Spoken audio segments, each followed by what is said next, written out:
and opinions expressed in this program are those of the participants and do not reflect the views of the streaming platforms, public access channels, the Kitty Rose lifestyle, or the program underwriters.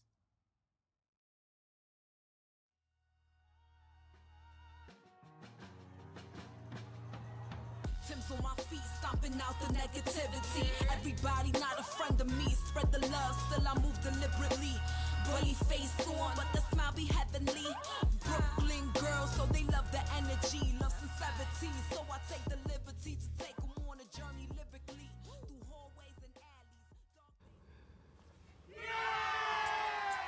alleys. Wow. Good evening, everyone. Welcome back to the next chapter where we discuss shades of gray. I am your host, Minister Cat, aka Kitty Rose, and welcome back to our second show at our new home here at La Centrale at our BronxNet studios located in the South Bronx. What did you guys think last week? I know every time I saw the show episode, I was excited and I was impressed. So let's get right into what our topic of the week is this week as we are making our way again in our new home. So this week's topic of a week. Okay, let's try that again. This week's topic of the week. You guys are ready? Okay, it's a mouthful. Here it is. As a parent, did I do enough? As a parent, did I do enough? This was very sentimental to me. I don't know if you guys have noticed that there's been a trend these last couple of weeks. From talking about raising adult children to talking about a life as an empty nester, it got me to thinking, have I done enough as a parent when it came to laying the foundation to my children? Now, as they're entering adulthood, you know, I started to reflect on my own childhood and the directions that I led. And what really got me just thinking about this was a few years ago, my daughter was wearing a cross that she got from a friend of hers. And it got me like, my hands was raised like, oh my goodness, what are you doing walking around with a cross? Because my belief, you know, from my perspective of Christianity is that Jesus Christ, Lord and Savior, died on a stake up and down during that time of crucifixions. They didn't kill people this way. They killed them this way. So according to the knowledge that I'm aware of, the cross is another idol that gets used.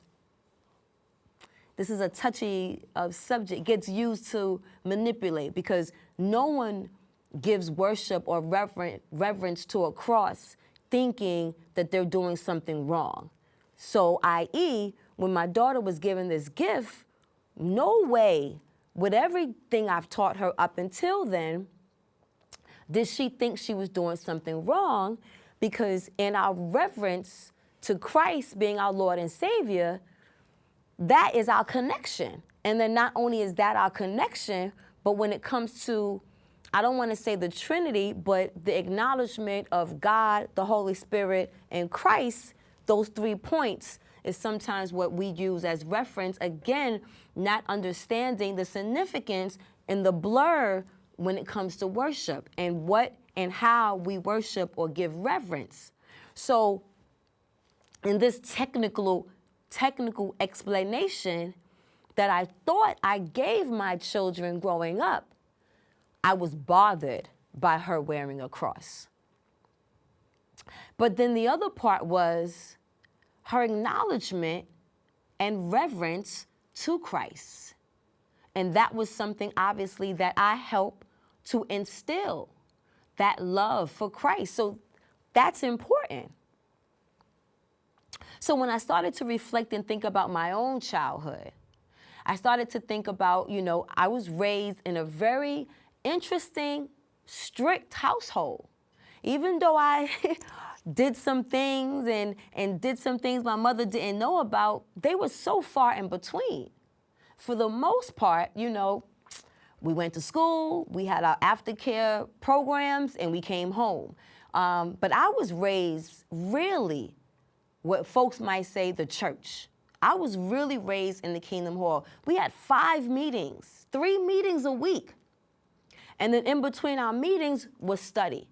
And because my mother and father, for the short time that I had him, was into academics, between my secular studies and my spiritual studies, it really didn't leave room for much. I don't remember extracurricular activities after school, outside of daycare. When we grew out of that, we came home.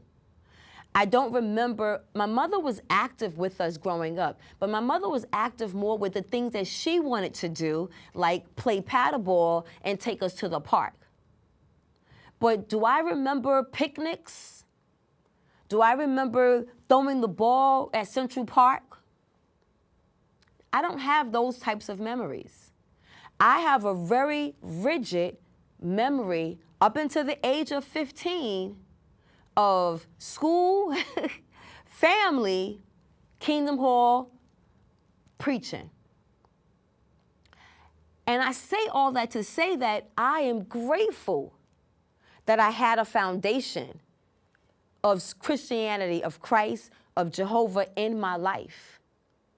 But it didn't stop anything else. I still wandered. I still, what's that? Shoplift when I was like 11, down south. I stole from someone. I committed fornication at the age of 14, 15. I actively started having sex at the age of 18. I never tried drugs. I've done some illegal activity along in my life. So all that strict upbringing didn't deter me from anything. It might have protected me on some level, but I still, I don't know, acted out, if that's even what I did. So when I started to do the research, thinking about my own childhood versus the childhood that I've given my children, it was Google, the Bible of information, was stating that it could be very painful to realize that the child that you have worked so hard to raise is not living up to their potential. Even more heartbreaking is the realization that you may not have had a very good relationship with them. Sometimes these issues can make you feel like you have failed. As parents, we tend to think that if anything goes wrong with our kids, it's our fault. Not only do we have the pressure that we put on ourselves, we may also have well-meaning family members and the rest of society sending us those same blaming messages. But it's more likely that you did the very best that you knew how to do at each junction of your child's life. Some things may have been more effective and some less effective, but you did your best. And I would have to say for the most, I can agree with that. Because when I now, hindsight, visually look at my 20-year-old, my 25-year-old, and my 28-year-old, I'm noticing, well, what kind of people have they become? So is there room for blame? I don't know. Let's discuss by going into our first video, which is the 4 most important choices you can make as a parent from Crystal Payne, Crystal Payne is not her. She's speaking on Focus on the Family. You guys can check that out more by going to, like I said, the 4 most important choices you can make as a parent. Let's check it out. I wasn't doing enough. I was constantly going to bed psychoanalyzing and second-guessing myself. Oh, I should have done that. Why did I do that? Why did I respond like that? And I felt this weight on me of that it was never enough and that everyone else was doing it so much better than me. And I was just constantly failing my kids.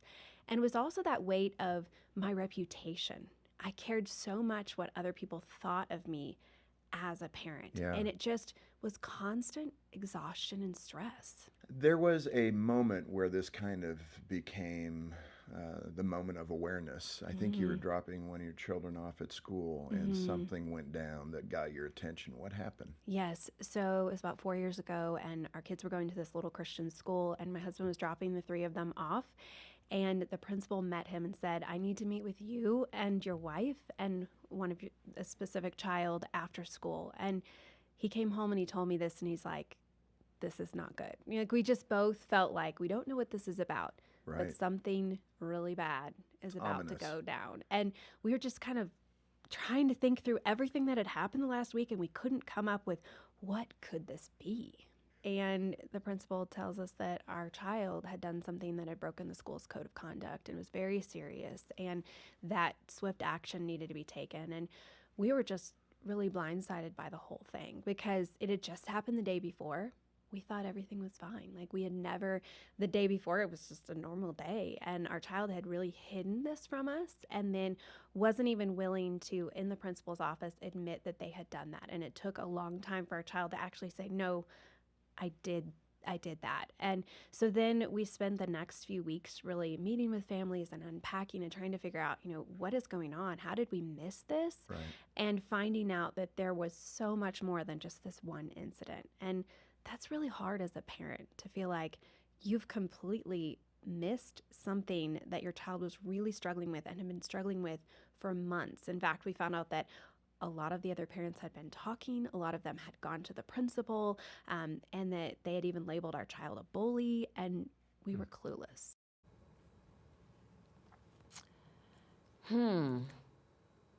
How many of you felt what she said? Let's recap.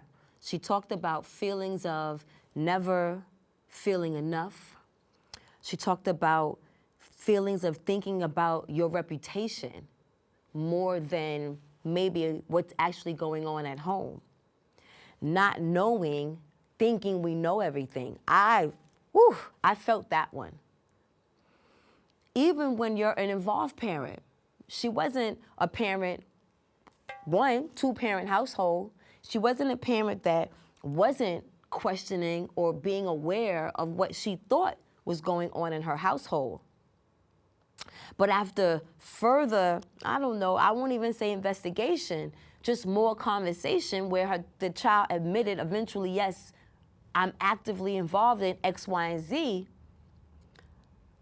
What now becomes difficult is facing those issues up front that, one, you might have missed something, or two, okay, you caught something, you didn't miss it, now we can deal with it, but can we move away from the embarrassment of having to deal with it?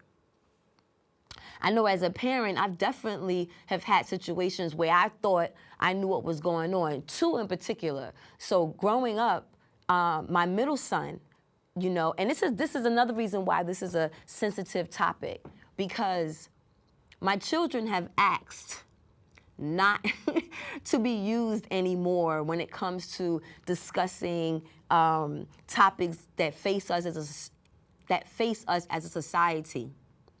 But I can't help but use my own testimony of growth and awareness and understanding by showing you or telling you the examples that directly happened to me that unfortunately involves them. So I apologize to my children right now for being this vulnerable by sharing the following stories I'm getting ready to share. But I'm hoping, what's that thing? Ask for forgiveness later, that you will forgive me after, hopefully, the information I shared sheds some impact to other parents who have felt this way or who are feeling this way in the actual moment.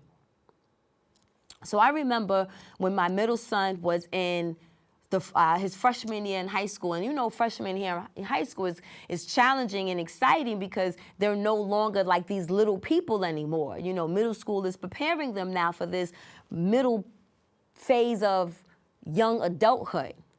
So, you know, at this point, he was doing softball, but now that he's in high school, that no longer was happening. So we hadn't put him in a program yet. And he got caught after school one day smoking weed.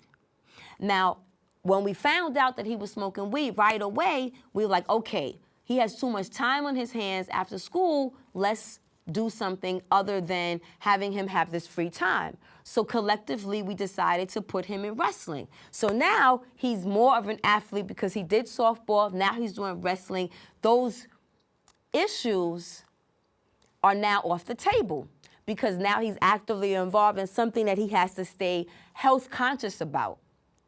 So we were able to become aware of something even though we didn't know or even would have never assumed that our child, our perfect child, would partake in.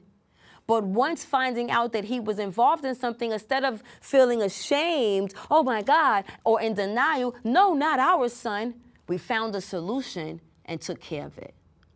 Let's go to a break.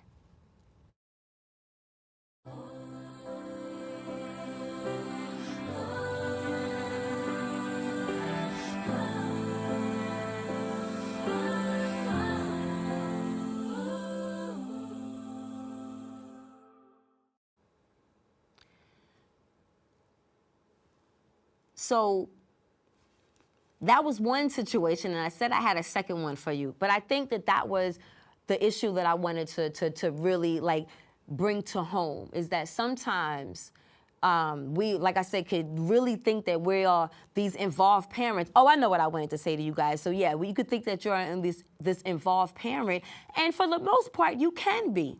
But also, I found out later on, years later, you know, when we're having current family gatherings, right? Again, my children are 20, 25, and 28. So we're now, you know, whenever we have family gatherings, we sit around the kitchen table, as most families do, and we, you know, we reminisce on old times. And these kids of mine will talk about all of these stories of things that they did that I had no idea about. Things that they did to their sister, videos that they made on YouTube, things that they did. You know, my son says to me, my oldest son says to me the other day, yeah, you know, I'm not the problem. You know, I'm not going to tell you what situation was. But the point that I'm making is that you could be thinking that you're such an involved, you know everything, you know what time they're here, you know what time they're there, you got this schedule, they have to check in here, you have the the finder on your phone, like tracking, like all these things, and you can still miss something. So now, what is the point? The point is, I recently heard, oh, you'll see it in one of the videos coming up, that we're not raising children, we're raising adults. And we started out saying that it becomes painful to realize that the work that you put in with them as children may not pan out as adults. So when I think about my childhood and now my result as an adult, my results as an adult, 110 comes from the foundation that was given to me as a child. So even though I might have went different directions in my life, I always still had a sense of what that foundation was in my servants, in my gratitude, in my reverence to the Creator. And that held me. That covered me, that protected me from not going all the way left. I committed a few, I can't even say that. I committed a few crimes instead of more crimes and becoming a criminal. You know what I'm saying? Not that becoming a criminal is any less than because I only committed 3 or 4. But the point that I'm making is that I could have done a whole lot more. But I want to show you guys the research in my second video, because the second video comes into the overall idea of what it is that we want when it comes to rearing our adults, because the name of this video is How to Raise Successful Kids Without Overparenting. Let's go. I'm going to break this up in 2 parts. Let's go to the first one. Parents who aren't involved enough in the lives of their kids, in their education or their upbringing, and rightly so. But at the other end of the spectrum, there's a lot of harm going on there as well, where parents feel a kid can't be successful unless the parent is protecting and preventing at every turn, and hovering over every happening, and micromanaging every moment, and steering their kid towards some small subset of colleges and careers. When we raise kids this way, and I'll say we, because Lord knows in raising my 2 teenagers, I've had these tendencies myself, our kids end up leading a kind of checklisted childhood. And here's what the checklisted childhood looks like. We keep them safe and sound and fed and watered. And then we want to be sure they go to the right schools, but not just that they're in the right classes at the right schools, and that they get the right grades in the right classes in the right schools. But not just the grades, the scores. And not just the grades and scores, but the accolades and the awards and the sports and the activities and the leadership. We tell our kids, don't just join a club, start a club, because colleges want to see that. And check the box for community service. I mean, show the colleges you care about others. Did you hear yourself? Did you see yourself? How many of us saw ourselves in that description as this helicopter or overcompensating or overparenting or micromanaging your child's life? Woo! I know I saw myself. I think we create this picture-perfect checklist, and we put this pressure on our children, and then we put this pressure on ourselves. But how successful do we become? Let's go to the second half of the video. Childhood providing a foundation for their success, built on things like love and chores.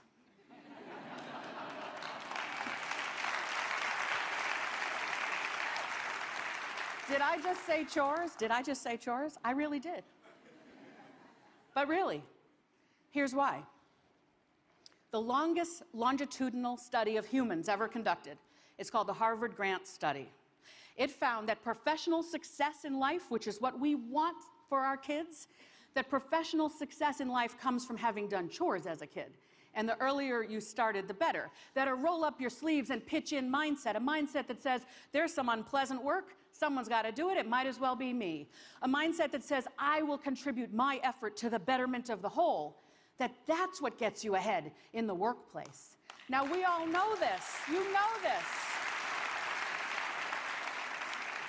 We all know this. And yet, in the checklisted childhood, we absolve our kids of doing the work of chores around the house. And then they end up as young adults in the workplace, still waiting for a checklist.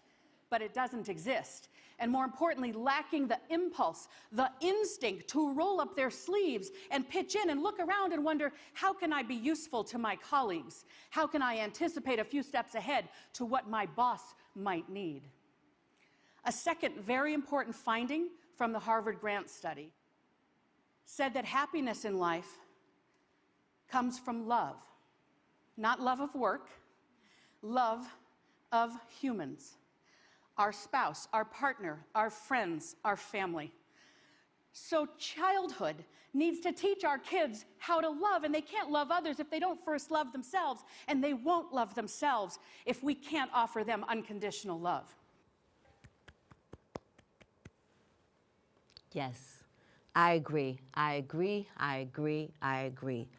That was Julie Lifcott-Haynes. And that was one of her TED Talks that she was doing, again, how to raise successful kids without overparenting. What I enjoyed about this video was giving our children the foundation, right? Because we're raising adults.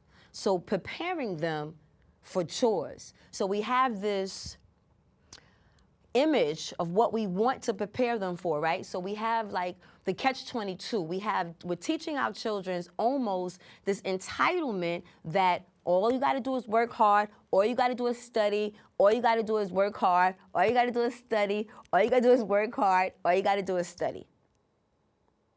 And everything you want will come to you. But we forget about the other little things sometimes, like responsibility, i.e. chores. Giving them a sense of responsibility, giving them a sense of routine, giving them a sense of pulling up your sleeve and working as a unit in a household that just is not just about them. And even if it is just about them, having the tendencies now to be responsible for themselves in this household that they will eventually live in alone. How are we teaching them to contribute? Or are we teaching them to lack the impulse on how to be more useful because we've taught them to be self-centered? So now, again, my own reflection. When I thought about, as a parent, have I done enough? Because my daughter had a cross on.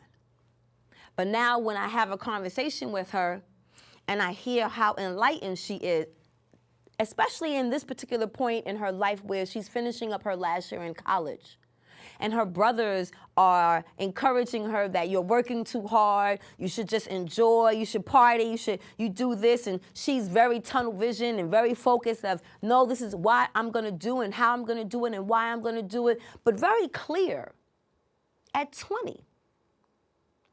When I have conversations with my son at 25 and he talks about, yes, last year in education was challenging for him, so he thought he might want to change the finance because he is a mathematician, he's good with numbers, and in a world where we're driven more by money, I can make more in finance. But he decided that's not what I want. I want to serve my community. I want to be a principal. So you know what? I'm going to come back to education and I'll put 2 or 3 years in that and set on my way to being a principal so that I can serve my community in that way. Service at 25. 20-year-old focus to her ending, her beginning, her middle, what she wants, how her plan after school, what she's doing now, how she wants to do it, why she wants to do it. She told me the other day, she was like, I'm very money driven and I'm okay with that. But again, being okay with where she's at in life, because she was like, because I like the finer things. I like this, that, and the third. So I'm going to work in a career that allows me to do X, Y, and Z. I am not interested in partying. I'm not interested in doing that. You know what? I like my life at 20. And then we have my 28-year-old who is approaching 30. Still trying to find himself. But what I like about my oldest, what I'm encouraged about my oldest, is that in the finding yourself, I work hard. I go to work every day. I'm dedicated. I'm a good worker. I'm trustworthy. So whatever situation he ends up in, it's always a progressive one because he is good at what he does, because he follows through, and he innately is a good person with responsibility. Let's take a break. If I could be you, and you could be me for just 1 hour, walk a mile in my shoes, walk a mile in my shoes. You know you don't have to wear your PT gear anymore, right? It's comfortable. So how's civilian life treating you? It's fine. When I got out, I didn't want to admit that there was anything wrong because I felt like a failure. And then I realized, there's nothing to be ashamed of. So I started talking to someone. Maybe you are fine, but if you're not, it's okay. Thank you. If you or a veteran you know needs support, don't wait. Reach out. Find resources at va.gov/reach. And I had to realize, about my children, how important chores actually was and chores are. Especially, when both my youngest children was going to college. Because that's really, the time that they're now on their own, learning the skills that you've given them prior to going to college. And even my oldest boy, when he moved on his own. And what my daughter noticed and my son was that he lived with roommates that didn't know how to do their laundry. And we laugh all the time. We see this on television as a joke, that when kids bring their laundry home, or when, kids say, oh, I don't know how to, wash between my whites and my coloreds. We laugh. But that's a serious situation. I remember growing up, my grandmother and my aunt used to always get on my aunt about how she took care of herself during, the times we as women are changing through our seasons, and not being just, throw it away, or just, not mindful of how we clean ourselves during these different times of the year, or different times of the month. And you would realize that you think that your parents are nitpicking you until you actually get to see in college or living on your own with roommates that, wow, learning responsibility actually was helpful, was useful, where you saw that for others that you would live with that did not get that upbringing because they were in a situation where that entitlement was present. Because sometimes parents, we're trying to do things different than the way our parents did it. We're trying to have less restrictions. We're trying to, not be their friend, but not necessarily be like this, this dictator over them the way that our parents. We're trying to, be lighter. And in being lighter and being more encouraging, you can do it. The world is yours. That's where that catch-22 of entitlement comes in, where when they get to a certain age where they don't know how to do something or they don't want to do something, they're like, well, I'll just hire someone, or I'll just bring it home to my mother, or I'll just, have my mom do it.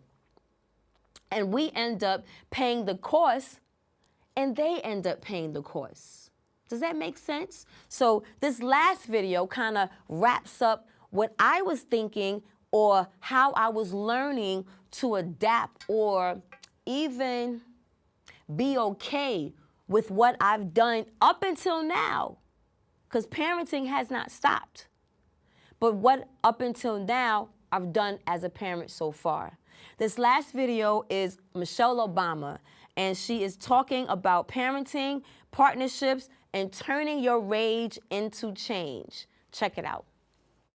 But you still have to be ready for your kids to evolve.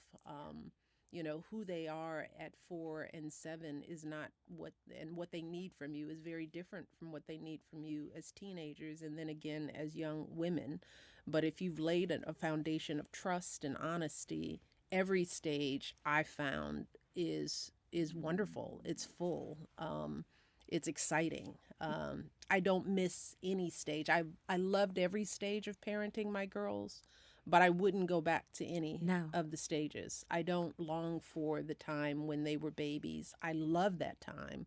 Breastfeeding, when you could sit and hold them and look at them forever. But now that they're young women, and now I'm less of a day-to-day manager and more of an advisor, there's a freedom to enjoy them as individuals, to watch them grow. And I think that's been the case for me and my mom as well. With your girls, though, has that been comfortable for you, the idea of stepping back from that manager role and letting them lead, letting them be the people who make you and your husband, as you say, weak martinis when you come and visit their apartment? I couldn't stop laughing when I read that. It is a hard thing to do, to let your kids be. In this era of helicopter parenting, where I think parents are very, maybe overly involved in their kids' lives. I was raised to be handed my competence early.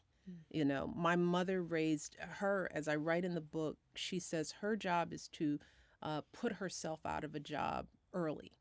So she started at a very early age, requiring us to be independent. As early as kindergarten, she gave us alarm clocks because she knew that we were capable of getting ourselves up. She wanted us to feel the power of our competence. So from 5 years old, I was setting an alarm.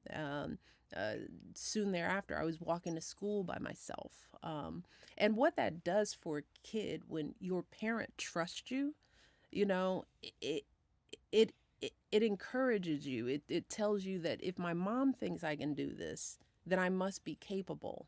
And I've tried to instill that same kind of stand by the gate and watch your kids fly. Be there for them when they come back. Let them know that you will be their advocate, but don't step in and try to live their lives for them. And so when I see my kids flourishing in that way, when I see them owning all their choices and succeeding and failing on their own terms and growing from that process, it is one of the most satisfying experiences. It is frightening.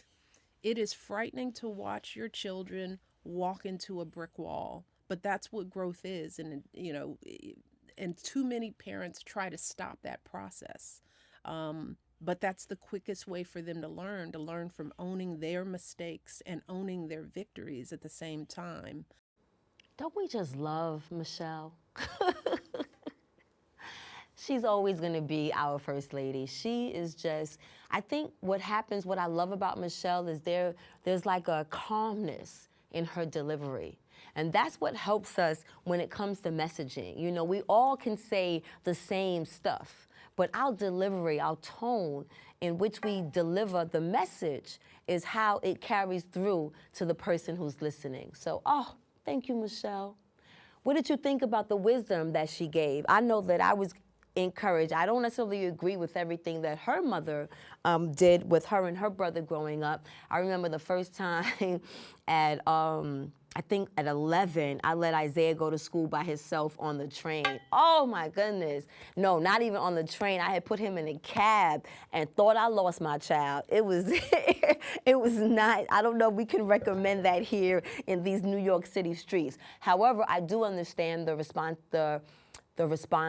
or the meaning she meant about responsibility and giving them a sense of responsibility at a young age. And I think that is what is one of the goals we have as parents when raising children, when raising adults, is that we want to be able to teach them not only the fundamentals for them to be good people, but for the fundamentals for them to be able to be progressive and learn and make mistakes on their own. When she said that she likes this age or this stage right now, I had to think about that. I definitely miss certain stages in life, but I don't know if I would want to go back to any of those stages. I know teenagehood was very difficult for me and my firstborn, which made it difficult for the other two.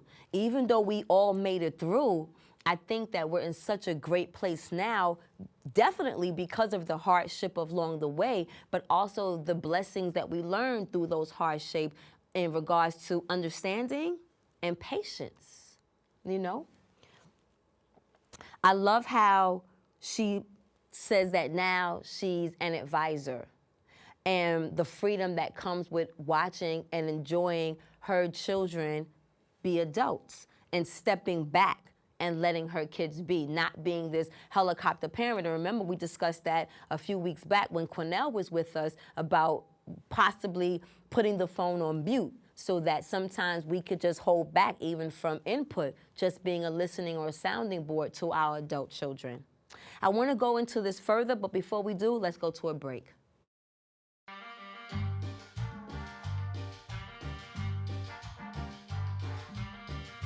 Adding your own flavor to fashion comes with age.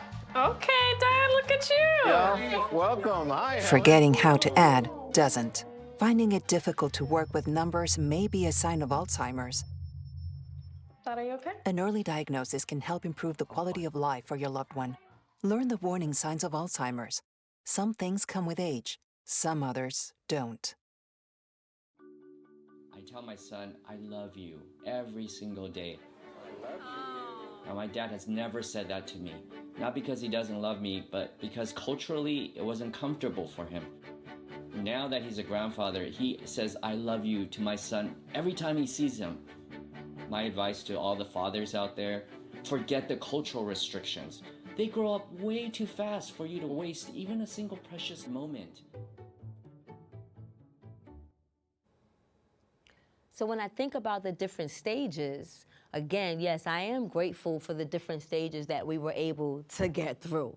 And I do like the stage that I'm in right now, the certain things, the certain kinds of conversations that I now have with my 20-year-old daughter that I'm looking forward to us getting to as she becomes older. The conversations I have with both my sons at the age that they're in when we talk about life. I'm enjoying watching them be adults. Because like Quinnell said, when they are ready, they will come back. And I realize that that is true, even at the age that they're at now. They call me, they check on me, they still ask for advice. So this position right now of not being the everyday parent, but the advisory position, the fact that I'm there, I think is a little credit to me being somewhat of a good parent. I did something right because they call now. They ask now for advice, for love, for comfort, for grace, for encouragement, just to say hi. I remember last week we said, there was a video that I showed that the guy said, if your kids call you back, that's a level of success. So when I think about my life right now with my children, even with the heartaches we had, which were they heartaches or were they just life experiences that I've had as an adult, that I've had as a person, and now I've had as a person who happens to be an adult who happens to be a parent raising 3 other people. And in that parenting, raising 3 other people, remember again, I wasn't by myself. I was a divorced parent, but I co-parent all the way up until even now.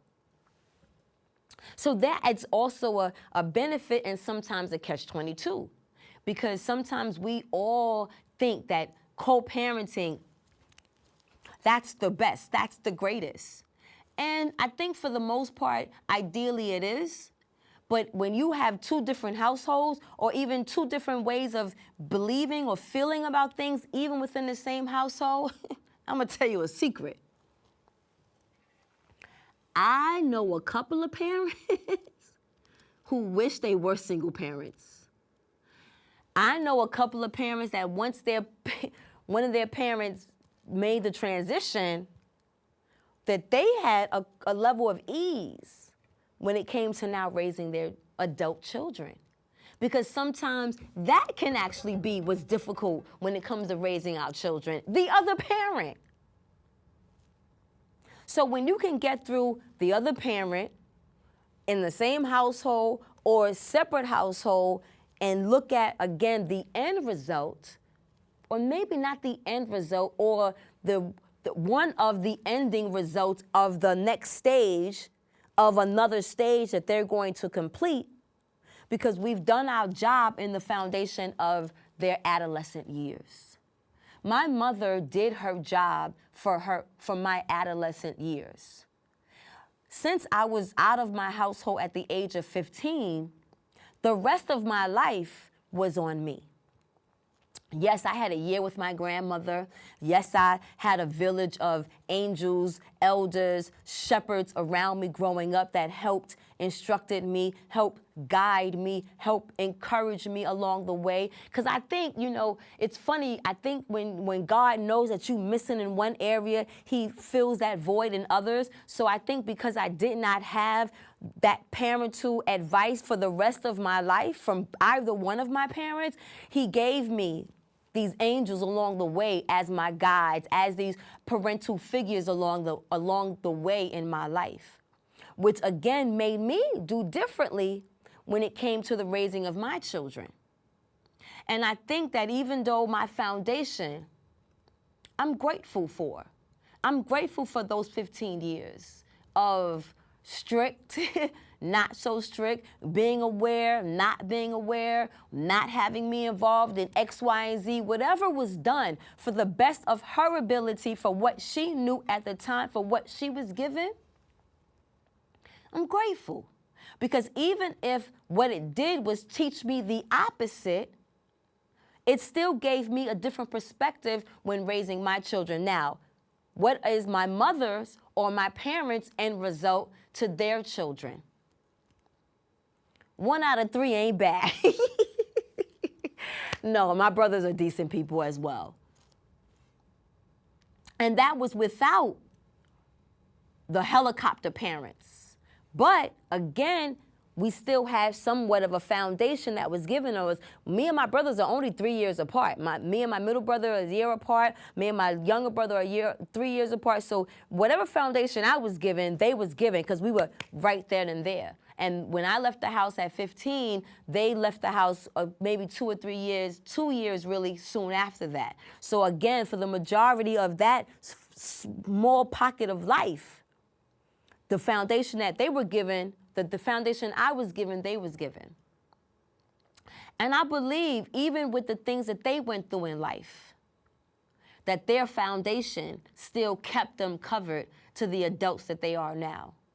So in the way that I'm raising my children or the way that I'm raising my adults, when I look back, and here is our Jesus moment. Let's bring it. Woo! Our Jesus moment. When I think about as a whole the Jesus moment, it took me to not Ephesians, it took me to Deuteronomy. It took me to Deuteronomy chapter 6, verses 6 through 9, and I'm going to paraphrase.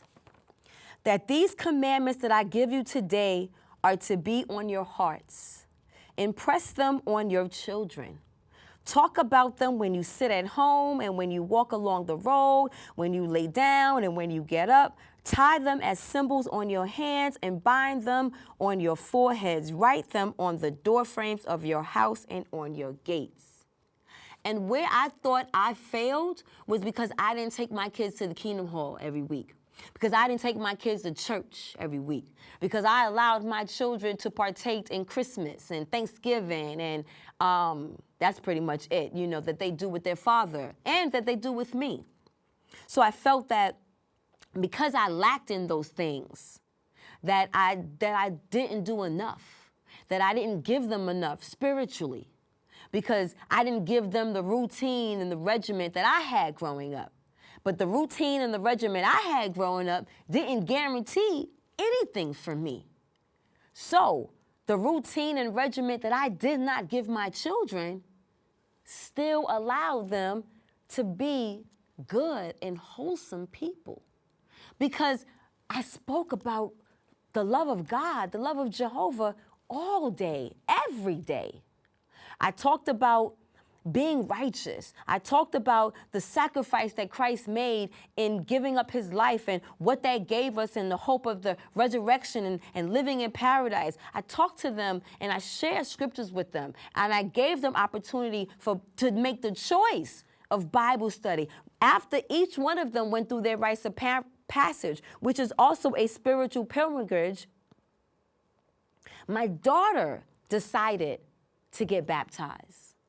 My daughter decided to have the Jehovah's Witnesses come into our home and study the Bible. Now, they might not be diligent in that today at 2023, but the beauty is of my exploration in the scriptures, my exploration in connecting closer to Jehovah God happened over a course of time, happened over a course of years.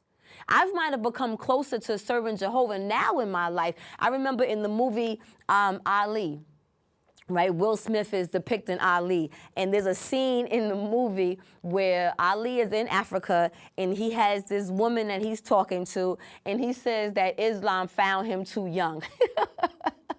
Because he had a problem, being faithful to his wife. Because he was attracted to women, but he was a faithful spiritual man who still, wasn't ready for the dedication. So, I'm grateful that on their own, they chose to look and understand the scriptures and their relationship with the Creator. Let's take a break. How you feel on the inside is just as important to me as how you feel on the outside. Oh, Daddy. My grown-up, is there in every way, care and take care of you. You're my grown-up and I know you're there. I'm your grown-up and you know I care. 'Cause it's you and me and me and you. So when you are okay or not okay, I'll take care of you.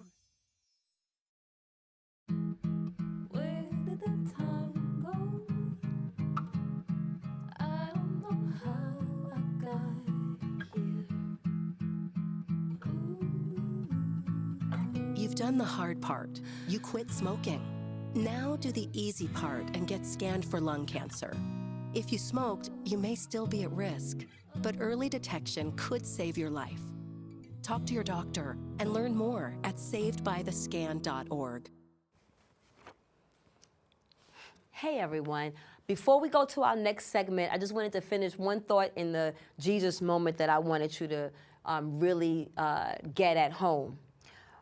Again, since that was a regular routine in life, talking about God in our house, when I talked about, is that just enough? Sometimes folks think that it's not. But teaching your children how to love God is a whole life process. Don't just regulate it to family Bible study or church on Sunday mornings. Parenting your kids to know and love Jesus is something you never stop doing. So that is my goal and that is my hope as a parent, that I never stop teaching and showing the impact of what Christ and serving Jehovah God is in your life, and hoping that leading by example is ultimately what gives my children successful lives as an adult. All right, guys, here it is. You ready for our 5th installment of Did You Know? Did you know? I'm really enjoying this segment, and this particular topic it's a part 2 off of Know Your Rights, because the Know Your Rights got so much hits and reshares on TikTok that I felt like this was a subject that we needed to come back to. But I wanted to talk about our constitutional rights, and the reason why I wanted to discuss what our constitutional rights are is because when I Googled what the amendments were, right, it had 10 amendments, but there was still more, 14, 15, 16, 17, much, much more than the initial 10. And when I Google how much of us know what our rights are or what of the amendments that we don't know, it said that poor knowledge of the First Amendment rights, less than half, 40% of people name freedom of religion, what was lacking that people didn't know about their first or their constitutional rights. And it mentioned it was poor knowledge of the First Amendment rights. Less than half, 40%, named freedom of religion. A third, 33%, named the right to assembly. And just over a quarter, 28%, named freedom of press. And less than 1 in 10, 9% knew the right to petition the government.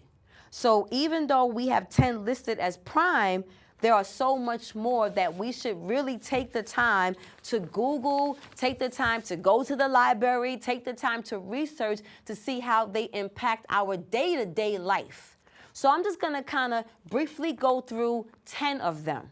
The First Amendment being, Congress shall make no law respecting an establishment of religion or prohibiting the free exercise thereof, freedom of speech, the press, or the right of people to peacefully assemble, and to petition the government for a remnant of grievousness. So we kind of all know that one, that we have the right of free speech, except for yelling fire in a movie theater. Our Second Amendment is the right of people to keep and bear arms. Now, some people think that we don't have this in certain states, but that actually is not correct. So we can all have guns if we go through the legal, proper ways of having them. The Third Amendment, no soldier in a time of peace be quartered in anyone's house without the consent of the owner. Fourth Amendment, the right of people to be secure. Let me say this again. Fourth Amendment is the right of the people to be secure in persons, houses, papers, and effects against unreasonable searches and seizures. Pretty much, you need a warrant. We talked about that also with Know Your Rights. The Fifth Amendment protects against self-incrimination. The Sixth Amendment, in criminal prosecutions, the accused shall enjoy the right to a speedy trial. The Seventh Amendment protects protects trial by jury for the amendment objective was to preserve a distinction between the responsibilities of the court deciding matters of law and the jury, such as deciding matters of fact. That's the Seventh Amendment. The Eighth, excessive bail shall not be required. Ninth, and this is hyphenated explanations. Do your research and go for yourself to find out how these amendments affect your day-to-day life. Ninth Amendment, the existence of the written Constitution should not be treated or an excuse for not still extending someone's human rights. The government can't take away the rights of the American people that are not specifically listed in the U.S. Constitution. And the 10th Amendment allows the powers not specifically given to the federal government to be given to the states and the people of the states. It allows for the states to create specific guidelines and regulations separate from the federal government.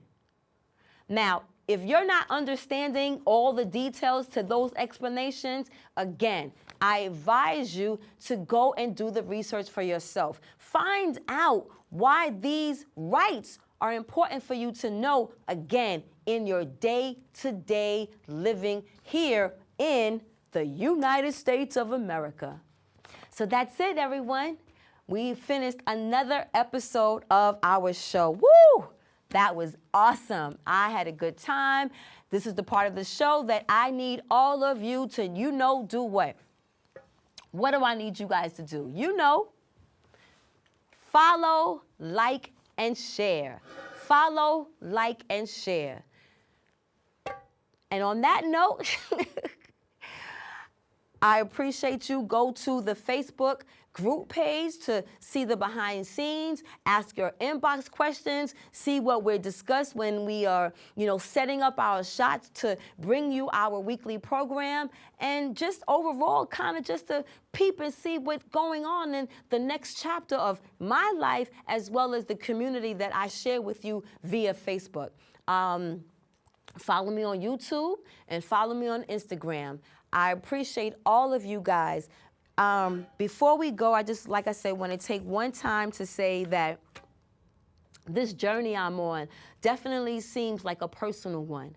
But I know in my heart that I am not the only one that is going through these next chapters of our lives. So in that, I'm grateful that you allow me to share my next chapters as you guys share your next chapters with me every day when you see me in the street, or when you inbox me, or when you DM me the good job that I'm doing, that you guys are all doing by supporting this effort through public access television. I appreciate all of you guys. Don't forget to like, follow, and share. This is the next chapter, where we discuss shades of gray. I am your host, Minister Cat, aka KittyRose, and from all of us here at BronxNet Studios, at our new home at La Centrale here in the South Bronx, I welcome you all to be safe and to stay focused, and I will see you all next week. All right, guys. Mwah. Thank you all for being here.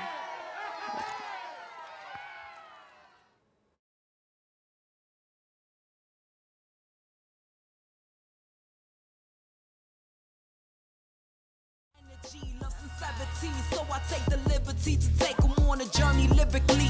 Through hallways and alleys, dark days I carry, sharp pains and bellies. All days be heavy when you're programmed to survive.